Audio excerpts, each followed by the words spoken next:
व्यापाऱ्याची या ठिकाणी आत्महत्या झाली नाही. आणि मग असे व्यापारी या ठिकाणी जेव्हा शेतकरी आपल्या मालाला आम्ही भाव मागतो त्यावेळेस व्यापारी पळून जातात. त्यांचे एसीचे बंगले आज तिथे जाऊन हे झोपले आणि शेतकरी इथं उन्हामध्ये एवढ्या 50च्या डिग्री उन्हामध्ये रस्त्यावरती.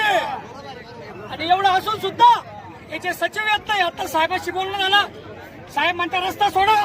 साहेब आमची तुम्हाला विनंती आहे, शेतकऱ्याला कायदा हातात घ्यायचा नाही, परंतु जर या ठिकाणी आमच्या मालाला भाव मिळत नसेल आणि जर आमचा प्रश्न मार्गी लागत नसेल तर मग आमच्यावर गुन्हाही दाखल झाला तरी चालतो.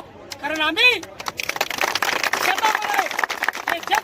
शेतामध्ये आमचा बाप गेला, आजचा गेला, पंजा गेला, देखत बाप बसनिगावर गेला तरी आम्ही करोडपती व्हायला तयार नाही. परंतु हे हरामखोर आमच्यावर व्यापार करून त्या ठिकाणी हे राज्यकर्ते आमच्यावर राज्य करून करोडपती झाले. त्यांनी कुठून हा पैसा आणला? यांचे वांगे कोटी रुपयाचे होतात. त्यांचं बी नेमकं काय आहे ते आम्हाला या ठिकाणी सांगावं. आमचा एवढा माल असून आमचा फक्त 300-400 चालला. आमचा साहेब कुठलंही काही म्हणणं नाही. तुम्ही तुमचं कायद्याप्रमाणे वागा, आम्ही शेतकऱ्याप्रमाणे वागतो.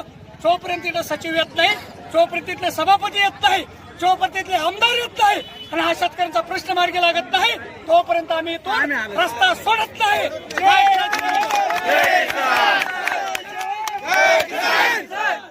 शेतकरी एकजुटीचा